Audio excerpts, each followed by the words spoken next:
سلامتی ہے ان آنکھوں پر جو ہدایت پہ نظریں جمائے بیٹھی ہیں، سلامتی ان کانوں پر جو ذکر خیر کے منتظر رہتے ہیں، سلامتی ہے ان قدموں پر جو ہدایت کی راہ پہ گامزن ہے۔ السلام علیکم ورحمۃ اللہ وبرکاتہ۔ تمام تعریفیں خدائے بزرگ و برتر کے لیے جو وحدہ لا شریک ہے، نہ کوئی ثانی ہے نہ کوئی ہمسر ہے۔ درود لامحدود محبوب رب الودود، راحت العاشقین مراد المشتاقین حضرت محمد مصطفیٰ، آپ کی آل پاک، آپ کے جانثار انصار اور اصحاب پر رضوان۔ آپ دیکھ رہے ہیں الف لام میم، میں آپ کا میزبان محمد اویس ربانی تہہ دل سے آپ کو کہتا ہوں خوش آمدید۔ میں آج کی گفتگو کا آغاز کر تو اپنی زبان سے رہا ہوں، مگر یقین جانیے دل میرا یوں باہیں کھولے ہوئے ہے کہ آج کے جو لطائف الحکمہ ہیں، جو جواہرات ہیں، جو موتی ہیں، جو اقوال ہیں، جو احکامات ہیں، جو نصیحت کی باتیں ہیں، ان کو اپنی جھولی میں سمیٹ لوں۔ میں اس بات پہ بھی غور کر رہا ہوں کہ قرآن کیوں کہتا ہے کہ اس نے یہ 6 دنوں میں کائنات، یہ دنیا تشکیل دی ہے۔ یہ نمبر، یہ اعداد، یہ تقسیم، یہ ہر شے پہلے سے پلان ہے۔ اور اگر یہ سب چیزیں پہلے سے پلان ہے تو پھر شاید میرا اور آپ کا متقی ہونا بھی پہلے سے پلان ہوگا۔ کیا یہ بات لکھی جا چکی ہے کہ آپ کس حد تک صاحب تقویٰ ہوں گے اور میں کس حد تک گناہ گار ہو سکتا ہوں؟ کیا یہ سب کچھ مشیت الہی میں لکھا ہوا ہے؟ اور اگر لکھا ہوا ہے تو پھر میں آپ کرنے کیا آئے ہیں؟ آج اس پہ انشاءاللہ تفصیلی گفتگو ہوگی، اور اسی عنوان کے ساتھ آج ہماری یہ ایک بہت ہی مناسب ترتیب سے 7ویں کڑی ہے، اور الحمدللہ آج بھی گفتگو کا آغاز ہوگا، آپ کی موجودگی ہوگی، اور جن شخصیت کا میں ذکر کر رہا ہوں مجھے ان سے حدت ملی ہے، مودت ملی ہے، حکمت ملی ہے، میں انتہائی شکر گزار ہوں علامہ سید شہنشاہ حسین نقوی۔ السلام علیکم ورحمۃ اللہ۔ سب سے پہلے آغاز میں پوچھنا چاہتا ہوں، خدا کیوں کہتا ہے کہ 6 دنوں میں دنیا بنائی ہے اس نے؟ ان دنوں کا احساس دلانا کوئی خاص وجہ ہے؟ بسم اللہ الرحمن الرحیم۔ حمد و ستائش پروردگار عالم کے لیے، درود و سلام حضرت محمد مصطفیٰ صلی اللہ علیہ وآلہ وسلم، آپ کی پاک اولاد اصحاب منتجبین کے لیے، اور دعائے سلامتی سامعین ناظرین آپ سب کے لیے۔ اللہ نے 6 دنوں میں زمین و آسمان کو کیوں خلق کیا؟ اذا اراد شیئا ان یقول له کن فیکون، وہ جب کسی چیز کا ارادہ کرتا ہے تو کہتا ہے ہو جا، وہ ہو جاتی ہے۔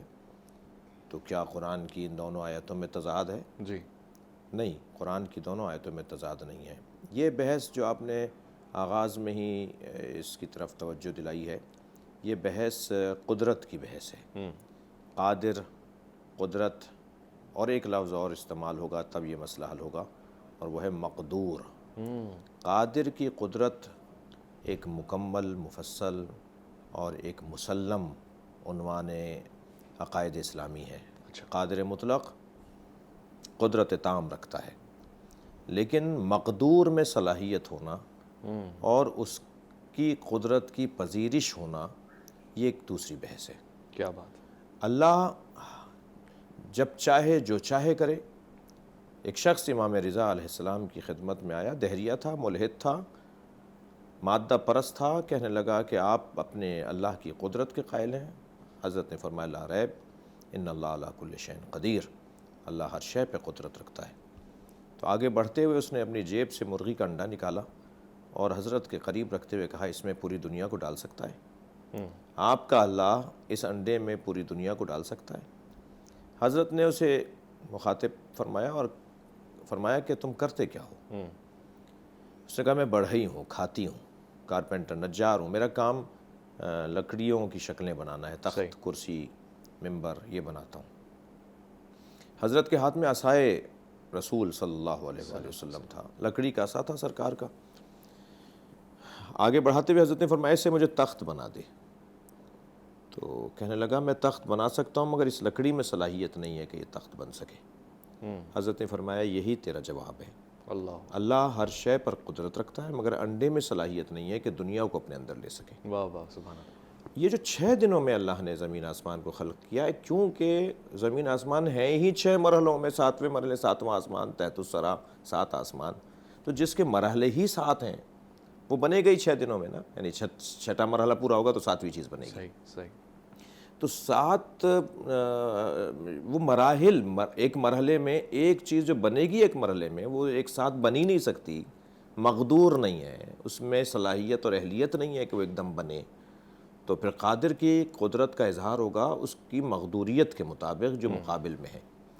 تو اس اللہ نے کیونکہ یہ مراحل میں بننے والی چیز تھی تو مراحلوں میں بنایا ہے. جو چیز مراحل میں بننے والی نہیں ہے، ایک لمحے میں بننے والی ہے، اس نے ساری ایک لمحے میں بنائی ہے. اور یہ ارادہ بھی اس کا کہ یہ 6 مرحلوں میں بنے، یہ اس کا ارادہ ہی ہے. اس کا ارادہ ہے، کن فیکون کا ہی ارادہ ہے. لہٰذا وہ اگر ارادہ کرنا چاہے، اب ہم میں اور یعنی انسان میں اور غیر انسان مخلوق میں موٹا سا فرق یہی ہے. ہم مختار مسلمان ہیں اور ہمارے علاوہ اور جنوں کے علاوہ جتنی مخلوق ہے وہ مجبور مسلمان ہے. اچھا. یہ آسمان مسلمان ہے، یہ زمین مسلمان ہے، یہ چاند سورج مسلمان ہے، یہ ہوائیں فضائیں موسم، یہ دریا، یہ ہواؤں کی روانی، یہ وحوش طیور، یہ پرند چرند، یہ سب مسلمان ہیں. یہ درخت سارے مسلمان ہیں مگر مجبور مسلمان. فرشتے بھی مجبور مسلمان ہیں. یہ انس و جن ہیں کہ جو مختار مسلمان ہیں. کبھی نہیں ہوا کہ ہم نے کھجور کی گٹھلی دبائی اور آم کا درخت نکلا، اتنا پکا مسلمان ہے. جی. ایک لمحے اور ایک ثانیے کے لیے اور ایک دقیقے اور ایک آن کے لیے بھی سورج اپنے اسلام سے ہاتھ نہیں اٹھاتا. کیا بات ہے. جس وقت نکلنا ہے اسی وقت نکلتا ہے، جس وقت ڈوبنا ہے اسی وقت ڈوبتا ہے. تو مگر ہم مختار مسلمان ہیں. اللہ نے ہمیں دونوں راستے دکھا دیے ہیں، اما شاکرا و اما کفورا. ہماری مرضی ہے کہ ہماری مرضی اس معنی میں کہ ہمیں یہ اختیار دیا ہے. ورنہ تو جو لوگ اپنی مرضیوں کو اللہ کی مرضیوں پہ قربان کر دیتے ہیں پھر ان کی مرضی نہیں رہتی کچھ. پھر تو جو اللہ چاہتا ہے، جو اللہ کہتا ہے، وہ وہی انجام دے رہے ہوتے ہیں. تو ہم شروع کریں. جی. مومنین کی صفات ہم نے اس سے پہلے ذکر میں لے کر آئے اور زبان پہ ہم نے بات کی کہ ان کا بولنا ثواب ہوتا ہے، یعنی سچ ہوتا ہے، حق ہوتا ہے اور فصاحت اور بلاغت کے عین مطابق ہوتا ہے. آج ہم کیا پڑھیں گے؟ گزشتہ پہلی صفت میں حضرت نے فرمایا منطقہم الصواب، جس کی طرف آپ نے اشارہ کیا، ان کا بولنا درست اور صحیح ہوتا ہے. دوسری صفت میں حضرت ارشاد فرما رہے ہیں وَمَلْبَسُهُمُ الْاِقْتِصَاد، ان کا لباس میانہ روی ہوا کرتا ہے. اللہ. ان کا لباس اعتدال ہوا کرتا ہے. یہ متقیوں کے لیے. جی. صاحبان تقویٰ کی مولا کی ترتیب میں دوسری صفت یہ ہے کہ میانہ روی اور اعتدال ان کا لباس ہوتا ہے. ملبس ہم الاقتصاد، ملبس ان کا اقتصاد ہے، اقتصاد ان کا ملبس ہے. یہ اس وقت میں لباس پہنے ہوئے ہوں اور اس لباس کو کہیں گے ملبس. ٹھیک ہے، یہ میرا ملبس ہے، یہ ملبس ہے میرا. اور خود لفظ لباس جو ہے نا، دیکھیں اب اس پہ بھی ہم شرح جو جب ہوگی، جب اس پہ ہم ایک ایک لفظ پہ غور کریں. لباس خود یہ ملبس جو ہے نا، یہ مصدر میمی ہے جس کے معنی ہے لباس کے. ان کا لباس اقتصاد اور میانہ روی اور اعتدال ہوا کرتا ہے. یہاں اقتصاد عربی زبان کا لفظ ہے اور اقتصاد سے مراد یہ کہ اعتدال، میانہ روی. دیکھیے لباس ایک مرتبہ لفظ لباس ایک مرتبہ حقیقی معنی میں استعمال ہوتا ہے اور ایک مرتبہ مجازی معنی میں استعمال ہوتا ہے. ہوا ہے قرآن میں بھی اور حدیث میں بھی. جو حقیقی معنی میں لفظ لباس استعمال ہوگا وہ یہ لباس جو میں پہنے بیٹھا ہوں، وہ لباس جو آپ پہنے بیٹھے ہیں، اس کو ہم کہتے ہیں لباس. یہ حقیقی معنی میں ہے. یعنی میں جیسے ہی کہوں گا لباس، آپ جیسے ہی بولیں گے لباس، تو ہمارے ذہن میں یہ چیز آئے گی. وہ چیز جو ہمارے ذہن میں بعد میں آئے گی، کسی کے سمجھانے سے آئے گی، وہ حقیقی معنی نہیں کہلائیں گے، وہ مجازی معنی کہلائیں گے. ٹھیک ہے. مثلا اگر میں کہوں کہ فرض کیجئے الصلاۃ، حی علی الصلاۃ، تو جب حی علی الصلاۃ کہا جائے گا تو فوراً ذہن جس کی طرف جائے گا وہ حقیقی معنی ہے، جسے تبادر ذہنی بھی کہا جاتا ہے. اور جس کو سمجھانے سے ذہن لے جایا جائے وہ مجازی معنی میں ہوگا. تو جب ہم کہیں گے حی علی الصلاۃ تو اس سے مراد فوراً ہمارے ذہن میں جو چیز آئے گی وہ نماز آئے گی. بالکل. لیکن جبکہ لغت کے اندر، قرآن کے اندر، خود احادیث کے اندر لفظ صلاۃ دعا کے لیے، لفظ صلوات تعریف کے لیے استعمال ہوا ہے. ان اللہ و ملائکتہ یصلون علی النبی. تو یہاں صلوات اللہ کی کا نماز پڑھنا تو معاذ اللہ نہیں ہے. بے شک. اسی طرح لباس کا جو لفظ ہے، جو لفظ لباس ہے، وہ حقیقی معنی میں استعمال ہوگا تو یہ معنی ہے، مجازی معنی. اور مجازی معنی ہے تو اس کے پھر دو معنی ہیں. ٹھیک ہے. مجازی معنی میں جب لباس کو ہم یاد کریں گے تو اس میں ایک قرآن نے رات کو لباس قرار دیا ہے. جی جی جی جی. جعل لکم اللباس، جعل لکم اللیل لباسا، جعل لکم اللیل لباسا. اللہ نے رات کو تمہارے لیے لباس قرار دیا ہے. یہ ہمیں رات ڈھانپ لیتی ہے، رات ہمیں بہت سی چیزوں سے چھپا لیتی ہے، بہت ساری چیزیں اس کی وجہ سے نظر نہیں آتی، صحیح، مجازی معنوں میں، مجازی معنی میں۔ اسی طرح دوسرا جو معنی مجازی معنی میں یہ لفظ قرآن میں استعمال ہوا ہے جی وہ ہے لباس التقوی، ذالک جی خیر، جی لباس تقوی، جی یہاں تقوی کو بھی لباس قرار دیا ہے، ٹھیک ہے۔ یہ مجازی معنی میں ہے۔ ایک اور جگہ پہ ناقص علم کا اظہار کرتے ہوئے پوچھنا چاہتا ہوں، جہاں پہ وہ مرد عورت یعنی ازدواجی زندگی کے لیے کہہ رہا ہے کہ وہ ایک دوسرے کے لیے لباس ہے، شاید وہ بھی مجازی ہو۔ ایک مختصر وقفہ لے لوں آپ کی اجازت ہو، لوٹ کر آؤں گا، اس سوال کو دوبارہ سے دہرا کے پوچھوں گا اور پھر حقیقی اور مجازی میں فرق بھی زیادہ وضاحت کے ساتھ طلب کروں گا۔ الف لام میم میں آپ کا انتظار رہے گا۔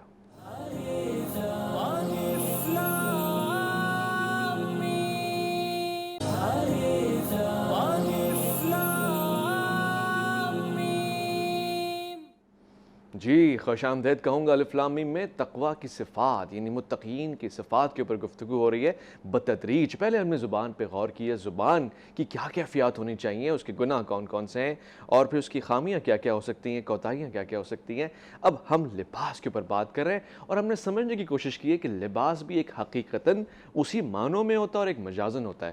تو وہ کون کون سی مثال ہے جو مجازی طور پہ استعمال؟ دو مثالیں ہم نے پہلے دی، اور تیسری مثال قرآن مجید میں لباس شوہر کو بیوی کے لیے اور بیوی کو شوہر کے لیے لباس قرار دیا، ہن لباس لکم وانتم لباس لہن، وہ یعنی عورتیں۔ اچھا، تقدیم و تاخیر بھی، تقدم و تاخر کو بھی مد نظر رکھا جائے، خواتین کو مردوں کے لیے یعنی شوہروں کے لیے، اور شوہروں کو خواتین یعنی عورتوں کے لیے اللہ نے لباس قرار دیا ہے۔ یہ بھی مجازی معنی میں ہے۔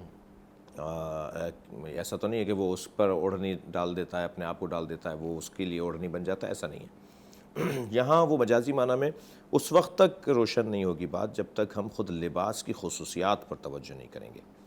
لباس کی موٹی، روشن، واضح دو خصوصیات ہیں۔ ایک تو لباس عیوب سے اور نقائص سے اور شرمندگی سے بچاتا ہے۔ بے شک آپ اس کو مجسم تصور کر سکتے ہیں کہ لباس جتنا اچھا ہوتا ہے، زیادہ ہوتا ہے، بہتر ہوتا ہے، اتنے عیوب انسان کے بدن کے اوپر، نقائص انسان کے بدن پر، وہ چیزیں جو عیاں نہیں ہونی چاہیے ان کو وہ چھپا لیتا ہے، تو عیوب کو چھپا لیتا ہے۔ اچھا، عیب بھی اور نقائص بھی اور خامیاں اور کمزوریاں بھی وہی چیزیں ہیں کہ جو انسان کی شرمندگی کا سبب بنتی ہیں۔ اچھا، اس سے زیادہ ظرافت میں شاید ہی میرے لیے مشکل ہو جانا کہ آپ نے ایک جگہ فرمایا بھی تھا عیب روح سے ہے اور نقائص جو ہیں وہ بدن سے۔ جی ہاں، یہ جو بہت ساری چیزیں جو شرمندہ کرتی ہیں، کرواتی ہیں انسان کو، وہ شرمندگی سے بچانے کا ذریعہ بھی لباس کو قرار دیا گیا ہے۔ لباس پہن لیا، شرمندگی سے بچ گیا، اور لباس ہٹ گیا تو شرمندگی اور ندامت ہے۔ بچپن کی زندگی یا ایسی جگہ پر کہ جہاں لباس کم ہوتا ہے یا لباس میں کوئی نقص ہوتا ہے، لباس پورا نہیں ہوتا، وہ تا دیر مدتوں ذہن میں بیٹھا رہتا ہے کہ یہ منظر تھا، یہ کیفیت تھی فلاں۔ تو ایک تو عیب سے لباس بچاتا ہے اور دوسرا خطرات سے لباس بچاتا ہے۔ سردی سے بچاتا ہے، صحیح، سردی نہیں لگے گی اگر اچھا لباس پہن لیں گے تو کوئی گزند نہیں پہنچے گی۔ اب ایک چیز آپ کے بغیر لباس کے بدن کے اوپر لگے تو جلدی زیادہ آپ کو تکلیف پہنچے گی، اور جہاں لباس کے اوپر آپ کو کوئی چیز ماری یا لگائی جائے تو اس سے آپ کو وہ خطرات سے بچا لے گا۔ خواتین یعنی بیویوں کو، یہاں البتہ روڈ چلتی عورت، روڈ چلتے مرد کے لیے لباس نہیں ہے، اور نہ ہی روڈ چلتا مرد۔ وہ ایک صاحب نے قرآن کو صحیح نہیں سمجھا تو کہا جی وہ قرآن میں آیت ہے الرجال قوامون علی النساء، جی مرد عورتوں پر حاکم ہے، تو وہ صاحب روڈ پہ چلتی ہوئی عورت پر، روڈ پہ چلتا ہوا مرد حاکم تو نہیں ہے، بلکہ یہاں مراد شوہر اور زوجہ اور میاں اور بیوی مراد ہے، کہ حاکم ہے شوہر اپنی بیوی پر، اور الرجال یعنی شوہر، علی النساء یعنی اپنی زوجاؤں پر۔ البتہ یہاں غلط فہمی سے بچنے کے لیے یہیں پر بات روشن ہو جائے کہ حاکم کا مطلب جلاد، سفاک، ظالم، جابر نہیں ہوتا۔ کیا بات ہے، حاکم خادم ہوتا ہے، خادم ہوتا حاکم سہولتوں کو فراہم کرتا ہاں ہے، ہاں ہاں، حاکم حقوق کو ادا کرتا ہے۔ کیا بات تو حاکم کا لفظ ہمارے یہاں، کیونکہ ہم نے حاکم دیکھے ہی وہ ہیں جن کے یہاں ظلم و زیادتیاں صحیح، اور ناانصافیاں اور تعدیاں ہیں۔ لیکن اگر حاکم کے معنی حقیقی لیں تو حاکم مطلق تو اللہ ہے۔ بے شک، تو کیا اس کے ہاں معاذ اللہ جبر ہے، ظلم ہے؟ اللہ اس کے ہاں تو عدل ہے، اس کے ہاں تو رافت ہے، محبت ہے، پیار ہے۔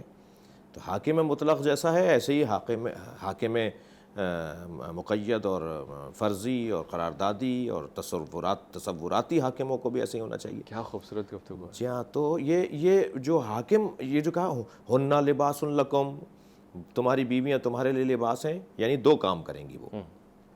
ایک تو تمہارے عیب چھپائیں گی۔ صحیح، تو مخاطب ہوں دنیا بھر کی بیگمات سے کہ اپنے شوہروں کے عیب جب آپ 4 جگہ جا کے بتاتے ہیں تو آپ تو قرآن کے مطابق بیوی ہیں ہی نہیں۔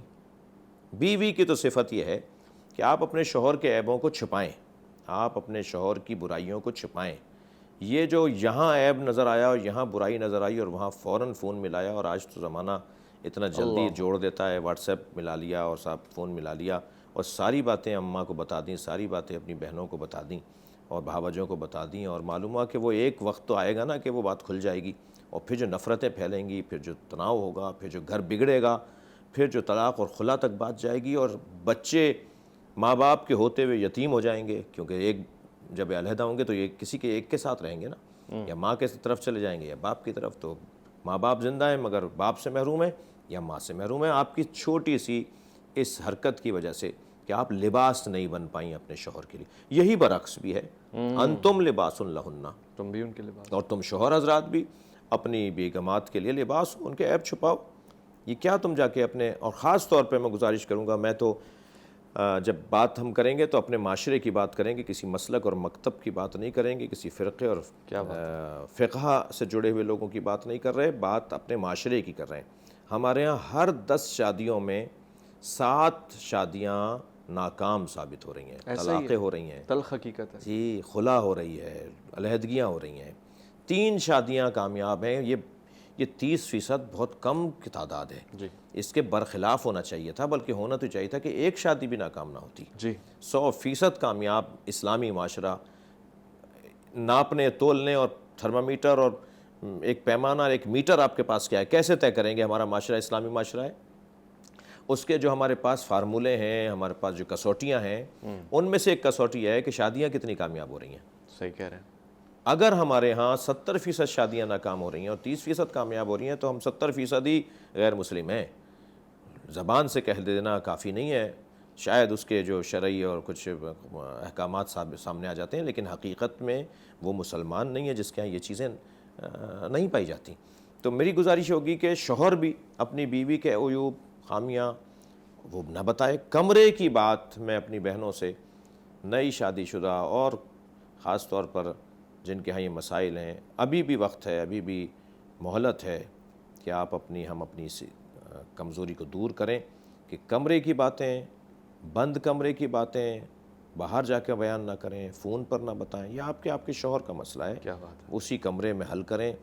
یہ بھی میں آپ سے عرض کروں کہ آپ لڑتے بچوں کے سامنے ہیں، لڑتے ساس اور دیور اور جٹھانی اور دیورانیوں کے سامنے لڑائی کرتے ہیں ایک دوسرے سے، لیکن جب ملتے ہیں تو تنہائی میں ملتے ہیں۔ تو آپ کو دوستی بھی پھر مجمع میں کرنی چاہیے، سب کے سامنے بولیں کہ جی غلط فہمی ہوئی تھی، اور اب ہم ایک خاص طور پہ اولاد پر جو اس کا منفی اثر پڑ رہا ہے اس پہ میں محترم سننے والوں کو توجہ دلاؤں گا کہ ایک دوسرے کا لباس بنے۔ ہم بات یہ کر رہے تھے کہ تقویٰ کو لباس قرار دیا ہے، زوجہ کو شوہر، شوہر کو زوجہ کے لیے لباس قرار دیا ہے، اور اسی طرح رات کو اللہ نے ہمارے لیے لباس قرار دیا ہے۔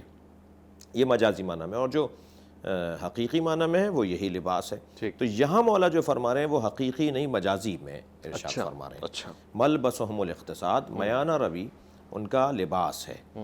اور ایک اور بات بھی جو ظریف ہے اور قابل توجہ ہے وہ یہ کہ لباس کے جو لغت میں معنی ہیں ان میں ایک معنی ہے دھوکہ۔ اچھا، لباس یعنی دھوکہ، لباس دھوکہ ہے۔ التباس، تلبس، اگر شادی کے موقع پر بتایا جائے کہ یہ مثلاً پی ایچ ڈی ڈاکٹر ہیں، شادی کے بعد کھلے کہ یہ میٹرک بھی فیل ہے، تو یہ دھوکہ ہوا ہے۔ اسے فقہی زبان میں التباس کہا جاتا ہے، التباس، دھوکہ دیا گیا ہے۔ اور دھوکے سے اگر کوئی معاملہ طے پائے تو وہ فسخ ہو جاتا ہے، فسخ کرنے کا اختیار ہوتا ہے انہیں۔ اچھا، بعض چیزیں تو خود بخود فسخ کا سبب ہیں، اور بعض میں آپ کو اختیار ہے کہ آپ کے ساتھ دھوکہ ہوا ہے، آپ کلیم کر سکتے ہاں آپ علیحدہ ہو جائیں، آپ اس معاملے کو توڑ دیں۔ التباس ابلیس بھی اسی خاندان کا لفظ ہے۔ اچھا، جی ہاں، دھوکہ دینے والا، اعوذ باللہ۔ فریب دینے والا۔ لباس کے ایک معنی، دو تین معنی ہیں لغت میں، ایک معنی ہے دھوکہ۔ آپ نے غور فرمایا کہ ہم اپنے بچے کا بڑا انتظار کر رہے ہوتے ہیں کہ ولادت ہونے والی ہے، ڈاکٹر نے فلاں ڈیٹ دے دی ہے، فلاں ہاسپٹل میں بکنگ لے لی ہے، فلاں ڈاکٹر صاحبہ ڈیلیوری ان کے ہاتھوں ہوگی، اور مثلا وہ آپریشن کریں گی اور وہ سیزرین کا کیس ہے، اور فلاں مثلا نارمل ہونا ہے اور آپریشن سے ہونا ہے، اور یہاں یہ تیاریاں، خوشیاں، وہاں اس کے لیے لباس بھی خریدے جا رہے ہوتے ہیں۔ جی، تو اگر میں یوں کہہ دوں کہ ہم جب دنیا میں قدم رکھتے ہیں تو دنیا کا پہلا تحفہ دھوکہ ملتا ہے ہمیں۔ او ہو، بہت بہت توجہ طلب بات۔ مہنگی کپڑے پہننے والے کو ہم بڑھ کر سلام کرتے ہیں، کالر ادھڑا ہوا ہو تو اس کے سلام کا جواب نہیں دیتے، جی، بٹن ٹوٹے ہوئے ہوں تو اسے ہم اپنے برابر میں نہیں بٹھاتے، کلف کے کپڑے پہنے ہوئے ہو تو ہم اس کو اپنی جگہ دے دیتے ہیں۔ جی، تو کیا چیز دھوکہ دے رہی ہے؟ لباس۔ لباس۔ بڑی گاڑی سے اتر رہا ہے تو ہم اس کو بڑا آدمی سمجھ رہے ہیں، کوئی سائیکل پر آیا ہے تو بیچارے کو ہم موقع بھی نہیں، پوچھ بھی نہیں رہے کہ پانی پی لو۔ وہ کون سی چیز ہے جو ہمیں دھوکہ دے رہی ہے؟ وہ لباس۔ صحیح۔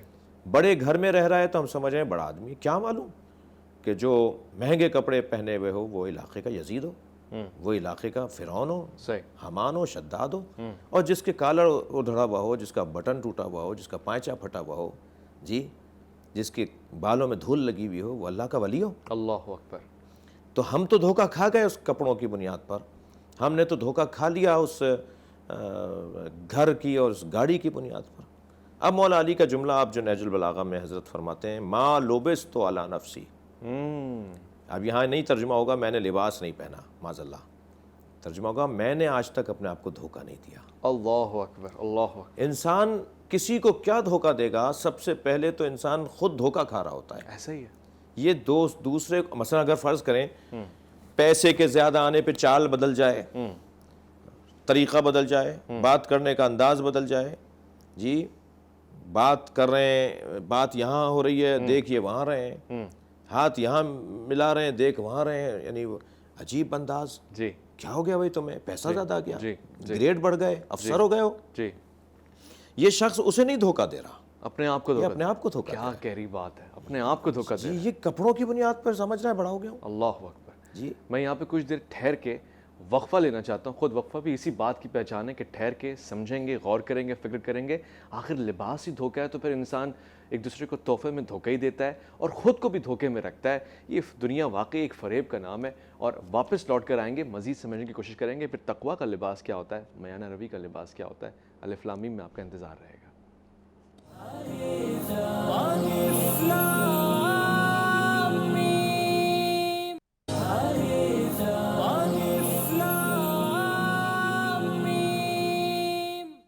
خوش آمدید۔ تقویٰ اگر آپ کا لباس ہے تو پھر آپ اکرام والے ہیں، عزت والے ہیں، تعظیم والے ہیں، عظمت والے ہیں۔ لیکن سوال یہ ہے کہ خود لباس کے معنی اگر دھوکے کے ہیں تو کیا تقویٰ دھوکے کا لباس ہے، یا پھر وہ لباس پہنا ہے جس میں آپ لوگوں کو تقوی کے ذریعے سے دھوکہ دیتے ہیں؟ کیا ہم یہ کہہ سکتے ہیں کہ لوگ ابا قبا میں بھی دھوکہ دیتے ہیں؟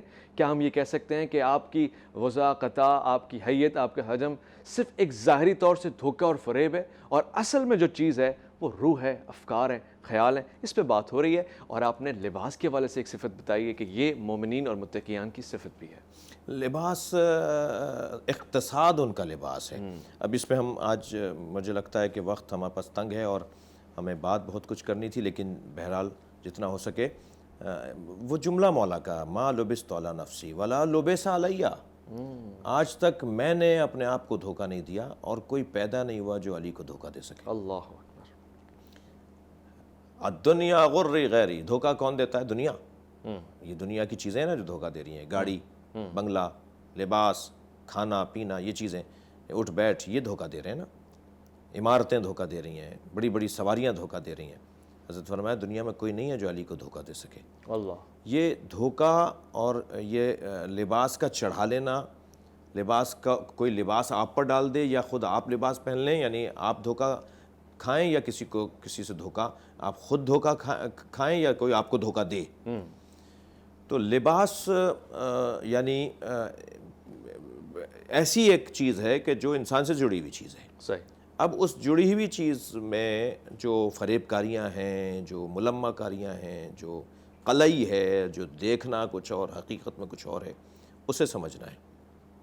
لباس کے ایک روشن اور حقیقی معنوں میں سے ایک معنی ہے جو آپ کے بدن سے جڑا ہوا ہو۔ سب سے قریب کیا چیز ہے آپ کے؟